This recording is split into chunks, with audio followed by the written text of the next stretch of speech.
ನಮಸ್ಕಾರ ವೀಕ್ಷಕರೇ, ಶ್ರೀ ನ್ಯೂಸ್ ಕನ್ನಡಗೆ ಸ್ವಾಗತ. ನಾನು ಅಶ್ವಿನಿ. ಆಲಿಸುವ ಕಿವಿಗಳೇ, ಕವಿಗೋಷ್ಠಿಯಲ್ಲಿ ಇಲ್ಲಿ ಮುತ್ತು, ರತ್ನ, ವಜ್ರ, ವಡೂರುಗಳು ವೇದಿಕೆ ಮೇಲಿದೆ. ವೇದಿಕೆ ಮೇಲಿದ್ದಾರೆ. ಅದು ಅಣ್ಣ ಬಸವಣ್ಣನವರ 12ನೇ ಶತಮಾನದ ಏನು ಒಂದು ಅರ್ಥಗರ್ಭಿತವಾದಂಥ ಒಂದು ಶತಮಾನ. 900 ಶತಮಾನಗಳ ಇಲ್ಲಿವರೆಗೆ ಬಂದರೂ ಕೂಡ ಇನ್ನೂವರೆಗೆ ಜಾತೀಯತೆ ಹೋಗಿಲ್ಲ, ಅಸಮಾನತೆ ಹೋಗಿಲ್ಲ, ತಾರತಮ್ಯ ಹೋಗಿಲ್ಲ. ಬಸವಣ್ಣನವರು ಹೆಂಗೆ ನಮ್ಮ ಕರ್ನಾಟಕ ಸರ್ಕಾರದ ಡಿವಿಷನ್, ಸಬ್ ಡಿವಿಷನ್ ಅದಾವಲ್ಲ, ಆ ರೀತಿ ಉದ್ಧಾರ ಆಗಬೇಕು, ಒಳ್ಳೆಯ ಸಂಸ್ಕೃತಿ ಬೆಳಿಬೇಕು, ಒಳ್ಳೆಯ ನಾಗರಿಕತೆ ಬೆಳಿಬೇಕು, ಸಮಾನತೆ ಬರಬೇಕು ಅಂಥೇಳಿ ಆ ಮಠಗಳು ಇವತ್ತಿನ ದಿನಮಾನದಲ್ಲಿ ನಾವು ನೋಡಿದಾಗ ಸಣ್ಣ ಮಕ್ಕಳ ಅತ್ಯಾಚಾರ, ಕೊಲೆ, ಸುಲಿಗೆ, ದರೋಡೆ, ವಂಚನೆ, ಭಕ್ತರ ಹೆಸರಲ್ಲಿ ಮೋಸ, ಈ ರೀತಿ ಆಗ್ತಕ್ಕಂಥದ್ದನ್ನು ನಾವು ನೋಡಿದಾಗ ನಿಜಕ್ಕೂ ನಾಚಿಕೆ ಆಗ್ತಕ್ಕಂಥ ವ್ಯವಸ್ಥೆ. ಏನು ಮಾಡೋದ್ರಿ? ಅದಕ್ಕೆ ಬಸವಣ್ಣ ಹೇಳಿದ್ರು, ಎಲ್ಲರೂ ಕೂಡಿ ಬದುಕಬೇಕು, ಕೂಡಿ ಊಟ ಮಾಡಬೇಕು ಅಂತ ಹೇಳಿದ್ರು. ಆದರೆ ಏನು ಮಾಡಿದ್ವಿ? ಅವರೇ ಒಂದು ಬಸವಣ್ಣವ್ರದ್ದು ವಚನ ಒಂದು ನೆನಪಿಗೆ ಬರ್ತದೆ ನನಗೆ. ಮಾಡಿ ಮಾಡಿ ಕೆಟ್ಟರು ಮನವಿಲ್ಲದೆ, ಆಗಿನ ಭಕ್ತರು, ಮಾಡಿ ಮಾಡಿ ಕೆಟ್ಟರು ಮನವಿಲ್ಲದೆ, ನೀಡಿ ನೀಡಿ ಕೆಟ್ಟರು ನಿಜವಿಲ್ಲದೆ, ಮಾಡಿ ಮಾಡಿ ಕೆಟ್ಟರು ಮನವಿಲ್ಲದೆ, ನೀಡಿ ನೀಡಿ ಕೆಟ್ಟರು ನಿಜವಿಲ್ಲದೆ, ಮಾಡುವುದು ನೀಡುವುದು ಮನವೊಂದಾದರೆ, ಮಾಡುವುದು ನೀಡುವುದು ಮನವೊಂದಾದರೆ, ಕೂಡಿ ಉಣ್ಣೆಂದ ನಮ್ಮ ಕೂಡಲ ಸಂಗಮ ದೇವ ಅಂತ ಹೇಳ್ತಾರೆ. ಯಾರು ಇವತ್ತು ಕರೀತಾರಪ್ಪ? ಪಕ್ಕದ ಮನೆಯವರು ಉಪವಾಸ ಬಿದ್ದಾಗ ಹಬ್ಬ ಆಚರಣೆ ಮಾಡ್ತೀವಿ ನಾವು. ಹಬ್ಬ ಆಚರಣೆ ಮಾಡಬೇಡ್ರಪ್ಪ, ಅವರು ಕರ್ಕೊಂಡು ಊಟ ಮಾಡಿರಿ ಅಂತ ಹೇಳಿದ್ರು ಬಸವಣ್ಣವರು. ಹಬ್ಬ ಹರಿದಿನಗಳು ಬಂದಾಗ ಪಕ್ಕದ ಮನೆಯವರು ಉಪವಾಸ ಬಿದ್ದಾಗ ಅವ್ರು ಕರೆದ್ರು, ಒಂದೇ ಹೋಳಿಗೆ ಆಗಲಿ, ಒಂದು ಸ್ವಲ್ಪ ಅನ್ನ ಆಗಲಿ, ಬಡವರನ್ನು ಕರೆದು ನೀವು ಊಟ ಮಾಡಿಸ್ರಿ ಅಂತ ಹೇಳಿದ್ರು. ಇವತ್ತೇನಾಗ್ತಾ ಇದೆ? ನಿಂಬೆಹಣ್ಣು, ಕ್ಯಾರು, ಕುಂಕುಮ, ಭಂಡಾರ, ಮೌಢ್ಯಾಚಾರಗಳು ಅವ್ರ ಮನೆ ಮುಂದೆ, ಅವ್ರ ಮನೆ ಹಾಳಾಗಲಿ ಅಂಥೇಳಿ ಮಾಡ್ತಕ್ಕಂಥ ಒಂದು ಅನಾಚಾರ ಕೆಲಸಗಳು ಸಮಾಜದಲ್ಲಿ ನಡೀತಾ ಇವೆ. ಆದರೆ ನಾನು ಹೇಳೋದು ಇಷ್ಟೇ, ಈ ಕವಿಗೋಷ್ಠಿಯ ಒಂದೆರಡು ಮಾತುಗಳನ್ನು ಹೇಳೋಕ್ಕೆ ಏನು ಇಷ್ಟಪಡ್ತೀನಪ್ಪ ಅಂದರೆ, ಚೀನಾದ ಕವಿ ಶೆಲ್ಲಿ ಹೇಳ್ತಾನೆ. ಚೀನಾದ ಕವಿ ಶೆಲ್ಲಿ ಹೇಳ್ತಾನೆ, ಏನು ಹೇಳ್ತಾನಪ್ಪ ಅಂದ್ರೆ, ಕವಿಗಳು ಪ್ರಪಂಚದ ಅನಧಿಕೃತ ಶಾಸಕರು. ಕವಿಗಳು ಪ್ರಪಂಚದ ಅನಧಿಕೃತ ಶಾಸಕರು. ಇವರು ಅಧಿಕೃತ ಶಾಸಕರಲ್ಲ. ಒಂದೇ ನಿರ್ದಿಷ್ಟವಾದ ವಿಷಯವನ್ನು ಬರೀತಕ್ಕಂಥ ಅಧಿಕೃತ ಸಾಹಿತಿಗಳು ಯಾರು ಹೇಳ್ರು? ಚಿತ್ರರಂಗದ ಸಾಹಿತಿಗಳು. ಆ ಚಿತ್ರಕ್ಕೆ ಸಂಬಂಧಪಟ್ಟಂತೆ ಬರೀತಕ್ಕಂಥ ಸಾಹಿತಿಗಳಿಗೆ ಅಧಿಕೃತ ಸಾಹಿತಿಗಳಂತ ನಾವು ಕರಿತೀವಿ. ಆದರೆ ಇವರು ಅನಧಿಕೃತ ಸಾಹಿತಿಗಳು, ಕವಿಗಳು. ಸಮಾಜದಲ್ಲಿ ನಡೀತಕ್ಕಂಥ ಭ್ರಷ್ಟಾಚಾರಗಳು, ಯಾವುದೇ ಒಂದು ಅನ್ಯಾಯ ನಡೆದರೂ ಕೂಡ ನಿಷ್ಠುರವಾಗಿ, ನಿರ್ಭೀತವಾಗಿ ಪಾತಕ ಪ್ರಪಂಚದ ರೋಚಕ ಸುದ್ದಿಗಳನ್ನು, ಆಯಾ ಸಮಾಜದಲ್ಲಿ ನಡೀತಕ್ಕಂಥ ಘಟನೆಗಳನ್ನು ನೇರವಾಗಿ ಖಂಡಿಸುವಂಥದ್ದು, ಬರೀತಕ್ಕಂಥ ತಾಕತ್ತು ಕವಿಗಳಿಗೆ ಇರಬೇಕೆ ಹೊರತು ಮತ್ತು ಯಾರಿಗೆ ಅದು ಸಾಧ್ಯ ಆಗೋದಿಲ್ಲ ಬರೀಲಿಕ್ಕೆ. ಕವಿಗಳೇ ಧೈರ್ಯವಂತರು. ಕವಿಗಳೇ ಮತ್ತು ಬಸವಣ್ಣನವರು ಕವಿಗಳಾಗಿ ಒಳಗೆ ಬಂಡಾಯ ತುಂಬಿತ್ತು, ಕ್ರಾಂತಿಯ ಕಿಡಿ ತುಂಬಿತ್ತು.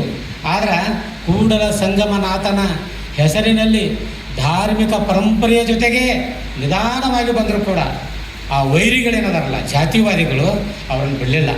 ಅವ್ರಿಗೆ ಗೊತ್ತಿತ್ತು ಒಂದು ದಿನ ಇದು ನನಗೆ ಎದುರು ಆಗದೈತಿ ಅಂತಕ್ಕಂಥದ್ದು ಗೊತ್ತಿದ್ರು ಕೂಡ ಆ ಕೂಡಲ ಸಂಗಮನಾಥ ಕಾಯಬೇಕಾಗಿತ್ತು. ಆದರೆ ಅರ್ಧಕ್ಕೆ ಅವರ ಏನು ಒಂದು ವಯೋಮಾನ ಬಂತು, ಅದು ನಿಜಕ್ಕೂ ಅದು ಒಂದು ಆಘಾತಕಾರಿ ಅಂತೇಳಿ ನಾವು ಭಾವಿಸ್ಬೇಕಾಗ್ತದೆ ಈ ಸಂದರ್ಭದಲ್ಲಿ. ಆದರೆ ಕವಿಗೆ ಏನಿರಬೇಕಪ್ಪ ಅಂದ್ರೆ ಸ್ವಂತಿಕೆ ಇರಬೇಕು. ಕವಿಗಳಾದವರಿಗೆ ಸ್ವಂತಿಕೆ ಇರಬೇಕು ಹೊರತು ವಂತಿಕೆ ಇರಬಾರ್ದು. ಅರ್ಥ ಆಯ್ತಾ? ವಂತಿಕೆ ಅಂದರೆ ಬೇರೆಯಿಂದ ತೋಳುವಂಥದ್ದು ಆಗಬಾರ್ದು. ಕವಿಗಳಿಗೆ ಸ್ವಂತಿಕೆ ಇರಬೇಕು ಅಂತಕ್ಕಂಥದ್ದು. ಆದರೆ ಯಾರೂ ಊಹಿಸದ ಸಾಹಿತ್ಯ ಆಗಬೇಕು. ನಿಜವಾದ ಸಾಹಿತ್ಯ, ನಿಜವಾದ ವಿಷಯ ಅವರಲ್ಲಿ ಬಂದರೆ ಆ ಕವಿ ನಿಜಕ್ಕೂ ಕರ್ನಾಟಕದಲ್ಲಾಗಲಿ, ಭಾರತದಲ್ಲಾಗಲಿ, ವಿಶ್ವದಲ್ಲಾಗಲಿ ಬೆಳೀತಕ್ಕಂಥ ಕವಿ ಆಗ್ತಾನೆ. ಅರ್ಥ ಆಯ್ತಾ? ಅಂದ್ರೆ ಯಾರೂ ಬರೀಲಾರ್ದಂಥದ್ದು ಬರೀಬೇಕು. ನಾವು ಮತ್ತೊಬ್ಬರದ ನೋಡಿ ನಾವು ಬರೆದ್ರೆ ಅದು ಸಾಹಿತ್ಯ ಆಗೋದಿಲ್ಲ. ಅದು ಏನಾಗ್ತದಪ್ಪ ಅಂದ್ರೆ ಕದ್ದು ಬರೆದಂಥ ಸಾಹಿತ್ಯ ಆಗ್ತದೆ. ಅದಕ್ಕಾಗಿ ನನ್ನ ಒಂದು ಕವಿತೆಯಲ್ಲಿ ನಾ ಈ ವಿಷಯದ ಕುರಿತು ಒಂದು ಹೇಳ್ತೀನಿ. ಏನಪ್ಪ ಅಂದರೆ, ಸರಿ ಪ್ರಾಸ ಕೂಡಿಸಿ ಬರೆದೊಡೆ ಕವನವಲ್ಲವೋ ಗೆಳೆಯ, ಸರಿ ಪ್ರಾಸ ಕೂಡಿಸಿ ಬರೆದೊಡೆ ಕವನವಲ್ಲವೋ ಗೆಳೆಯ, ಬರೀ ಗುಡುಗು ಮಿಂಚಾದೊಡೆ ಇಳೆಗೆ ಬರುವುದಿಲ್ಲವೋ ಮಳೆಯ, ಬರೀ ಗುಡುಗು ಮಿಂಚಾದೊಡೆ ಇಳೆಗೆ ಬರುವುದಿಲ್ಲವೋ ಮಳೆಯ, ಹರಿನಾಮವನ್ನು ಜಪಿಸಿದೊಡೆ ವರ ನೀಡಲಿಲ್ಲವೋ ಆ ದೇವರು, ಹರಿನಾಮವನ್ನು ಜಪಿಸಿದೊಡೆ ವರ ನೀಡಲಿಲ್ಲವೋ ಆ ದೇವರು ರಟ್ಟೆ ಮುರಿದು ದುಡಿಯುವವರೆಗೆ ಸುರಿಯಲಿಲ್ಲವೇ ನಿನ್ನ ಬೆವರು. ರಟ್ಟೆ ಮುರಿದು ದುಡಿಯುವವರೆಗೆ ಸುರಿಯಲಿಲ್ಲವೇ ನಿನ್ನ ಬೆವರು. ಅವನುಂಡ ಮಾತ್ರಕ್ಕೆ ತುಂಬಲಿಲ್ಲವೋ ನಿನ್ನ ಹೊಟ್ಟೆ. ಅವನುಂಡ ಮಾತ್ರಕ್ಕೆ ತುಂಬಲಿಲ್ಲವೋ ನಿನ್ನ ಹೊಟ್ಟೆ. ಅವ ಕಂಡ ಸೂತ್ರವ ನಂಬಿ ಹೆಣೆ ಬೇಡವೋ ನೀನು ಬುಟ್ಟೆ. ಸಾಹಿತ್ಯದ ಮಾಹಿತಿ ನಿನ್ನೊಳಗಿದ್ದರೆ ಸಾಹಿತ್ಯಕ್ಕೆ ಮತ್ತೆ. ಸಾಹಿತ್ಯದ ಮಾಹಿತಿ ನಿನ್ನೊಳಗಿದ್ದರೆ ಸಾಹಿತ್ಯಕ್ಕೆ ಮತ್ತೆ. ಹಾಗೇ ಬೇಕು ಬಯಸದೆ ಆ ದೈವ ಕೊಟ್ಟ ಭಾಗ್ಯದ ವರ. ಹಾಗೇ ಬೇಕು ಆ ಬಯಸದೆ ಆ ದೈವ ಕೊಟ್ಟ ಭಾಗ್ಯದ ವರ. ಹಾಗೆಂದೇ ಬೆಳೆಯುವವು ನೀರಿಲ್ಲದೆ ಮರ. ಯಾರು ನೀರು ಹಾಕ್ತಾರೆ? ಹಾಕ್ತೇವೆ ನಾವು ನೀರು. ಪರಿಸರದಲ್ಲಿ ನಾವು ನೀರು ಹಾಕೋದ್ರೆ ತಂತಾನೇ ಬೆಳಿತಾವ ಅಂತಕ್ಕಂಥ ಮಾತನ್ನು ಈ ಸಂದರ್ಭದಲ್ಲಿ ಹೇಳಿ ನಾನು ಹೆಚ್ಚಿಗೆ ಹೇಳೋದಿಲ್ಲ.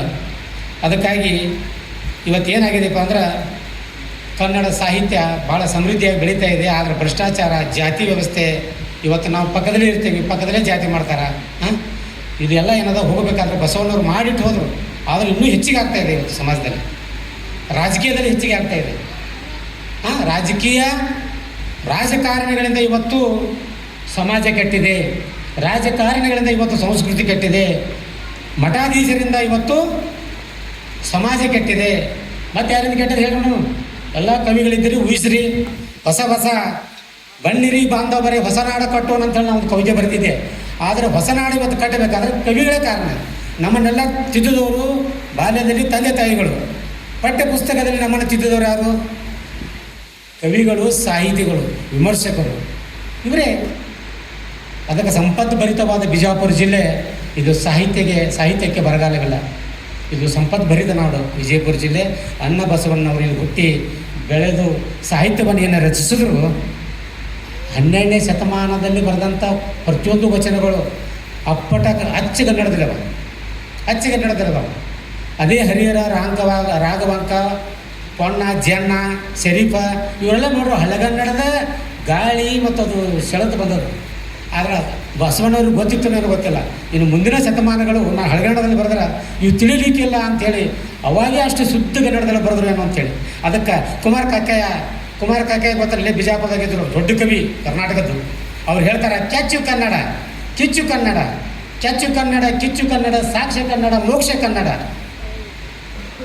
ವಜ್ರ ಕನ್ನಡ, ವೈಡೂರ್ಯ ಕನ್ನಡ, ಸರಳ ಕನ್ನಡ, ಸುಲಲಿತ ಕನ್ನಡ, ಕನ್ನಡ ಎಲ್ಲದರಲ್ಲೂ ಪರಿಪೂರ್ಣವೆಂದ ಕುಮಾರ ಕಕ್ಕಯ್ಯ ಅಂತ ಹೇಳ್ತಾರೆ.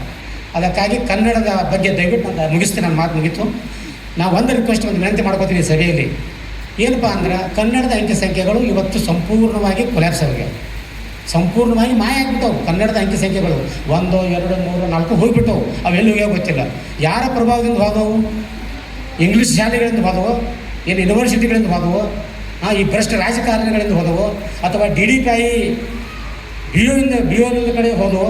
ಯಾರಿಂದ ಪ್ರಭಾವ ಬೀರಿ ಓದು ಅಂತಕ್ಕಂಥದ್ದನ್ನು ಇವತ್ತು ಕರ್ನಾಟಕದ ಕನ್ನಡಿಗರು ಸಂಪೂರ್ಣವಾಗಿ ಇದರ ಬಗ್ಗೆ ಸಂಶೋಧನೆ ಮಾಡಬೇಕು. ವಿರಾಜಮಾನವಾಗಿ ಮೆರಿತಕ್ಕಂಥ ತಮಿಳುನಾಡು, ಆಂಧ್ರ, ಕೇರಳ, ಮಹಾರಾಷ್ಟ್ರ, ಗೋವಾ ಅವರವರ ಭಾಷೆಗಳಲ್ಲಿ ಇವತ್ತು ವಿರಾಜಮಾನವಾಗಿ ಇವತ್ತು ನಾವು ಫುಟ್ಪಾತ್ ಮೇಲೆ, ಹೆದ್ದಾರಿ ಮೇಲೆ ಹೋಗುವಾಗ ನಾವು ಕನ್ನಡದ ಅಂಕಿ ಸಂಖ್ಯೆಗಳನ್ನು ನೋಡ್ತೇವೆ. ಅದು ನಮ್ಮ ನಾಚಿಕೆ ಬರಬೇಕು ಅಂಥೇಳಿ ಈ ಸಂದರ್ಭದಲ್ಲಿ ಹೇಳಿ ಎಲ್ಲರೂ ಕನ್ನಡಿಗರಾಗಬೇಕು, ಕನ್ನಡವನ್ನು ಬಳಸಬೇಕು ಅಂತಕ್ಕಂಥ ಮಾತನ್ನು ಹೇಳಿ ನಾನು 2 ಮಾತನ್ನು ಮುಗಿಸ್ತೇನೆ. ಜೈ ಹಿಂದ್, ಜೈ ಕರ್ನಾಟಕ. ಮತ್ತಷ್ಟು ಸುದ್ದಿಗಾಗಿ ನೋಡ್ತಾ ಇರಿ ಶ್ರೀ ನ್ಯೂಸ್ ಕನ್ನಡ.